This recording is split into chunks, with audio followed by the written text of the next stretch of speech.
Folks, we're glad to be joined by José Luis Domínguez, who is Artistic Director at New Jersey Symphony Youth Orchestra. José Luis, great to have you with us.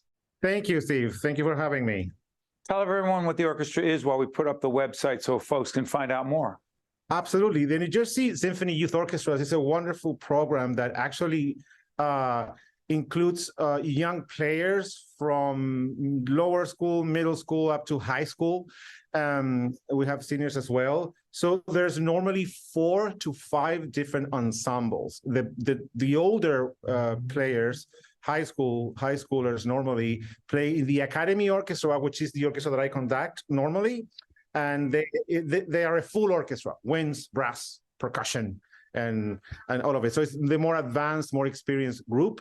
And what we have is a weekly session during the academic year where amazing coaches from the New Jersey Symphony Orchestra, players from the New Jersey Symphony Orchestra, and teaching artists from the area, of course, they coach our students beyond just rehearsing. So this is very special because of that. We have 2 very particular things. There's a lot of coaching directly that has to do with the instrument itself, then with the repertoire itself, and there's the experience of playing with others in the ensemble. And we also lately work on compositions as well from the students. So it's a very full package of creativity and ensemble playing. Yeah, this is part of our Arts Connection series. You'll see the graphic on the lower third right now. But what I'm fascinated by, José Luis, is this. You grew up in Chile. Yes. Okay. Your father, a musician. Yes.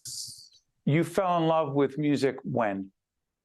Oh, this is not going to be as academic and profound as you think, but it's going to be the truth.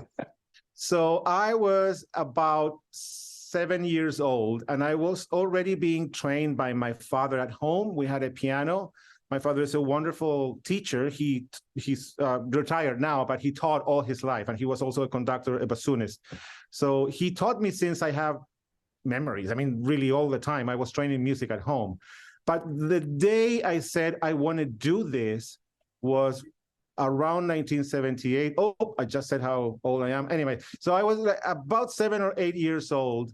My dad took me to the movies, and a movie started with the words, "A long time ago in a galaxy far, far away," and a B-flat major chord played by the London Symphony Orchestra exploded in John Williams' fanfare for Star Wars, and I was just blown away. And I kept asking my dad, what is that? What is that? And he took the time to explain to me what symphonic music was. There was no turning back from that. So Mr. Williams, guilty. Yeah, that was it. Wow. I was very young, so I thought it's a good thing. Actually, it could be very academic, because if you think about it, a year later, I was studying The Rite of Spring by Stravinsky. So it's an opening door. It doesn't mean anything that it's for a movie. Doesn't matter what it is. I mean, it's the open door to the world of symphonic music. I'm curious about this. How much of how you fell in love with music and were exposed to music at a young age do you believe has influenced you with the New Jersey Symphony Youth Orchestra and your desire to teach these young people? Well, it started earlier than that, Steve. When I was in Chile, being the resident music director of the Philharmonic in the Opera House, my professional orchestra, I was at the same time the principal conductor or artistic director of the National Youth Symphony Orchestra of Chile that got to be a very high level. And it's a very similar program to El Sistema in Venezuela. It's a similar program with, of course, adapted to Chile's possibilities, obviously. So my heart has always been in both places, the professional career and the young player's career. So I played in a youth orchestra since I was very young. And I just can't see myself not conducting young players ever at some point, regardless of the professional career. So that meant everything to me when I got this calling from New Jersey Symphony, the youth orchestra program, because that's what it's all about, really. That's what it's all about, to get young people exposed to music. Whether they're going to be musicians or not is not the point. The message is the same. It's a life experience that changes people for the best. You get to play with others. You get to learn from others. You get to actually communicate without words. It's with your instrument.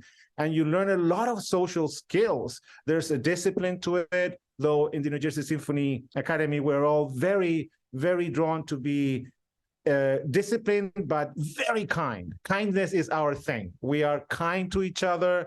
We don't discipline like in the old days. We teach, we listen, we always encourage our criticisms. That's kind of the identity that I felt was there already. And I've been swimming in that wonderful ocean of kindness and music all these years. You know, again, check out the website to find out more about the New Jersey Symphony Youth Orchestra. But the other part of running a not-for-profit, as we well know at our production company, we're a nonprofit, is at least half of my time is spent on the business side of things, raising money, getting underwriters, keeping underwriters, convincing underwriters to stay on board. How much of your life is outside of the music and the business of the orchestra? You're laughing because you know it's no fun. Those of us in public broadcasting know, no money, no mission. I say it all the time. I know. Not a sexy topic, but it's real. It's real. It is absolutely real. I believe that all artists that find themselves in a position of leadership at some point in their lives need to accept that this is something that we must do.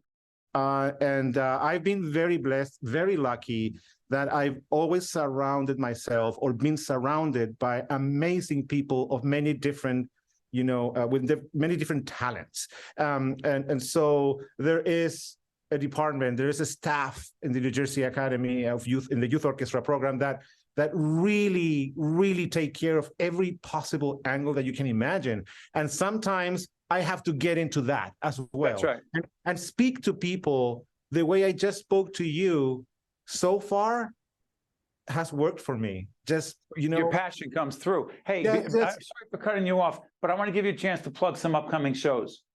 What's coming is that the New Jersey Symphony Youth Orchestra program will have their semester final concert in the early days of May, and every ensemble is going to be playing a repertoire of their own in one wonderful afternoon.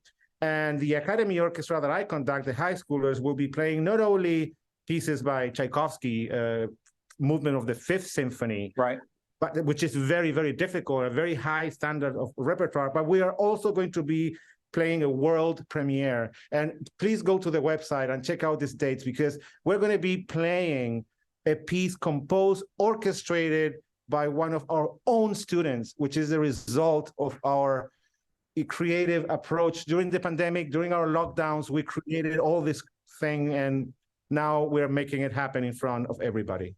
People go on the website. It's been up the whole time. José Luis Domínguez, Artistic Director at the New Jersey Symphony Youth Orchestra. Well done, my friend. We wish you all the best. Thank you so much, Steve. Wonderful to meet you. I'm Steve Adubato. That is José Luis Domínguez. We'll see you next time. One-on-One with Steve Adubato has been a production of the Caucus Educational Corporation. Funding has been provided by Hackensack Meridian Health, the Russell Berry Foundation, Prudential Financial, Horizon Blue Cross Blue Shield of New Jersey, PSEG Foundation, Johnson & Johnson, TD Bank, the Turrell Fund, supporting Reimagine Childcare, and by NJM Insurance Group.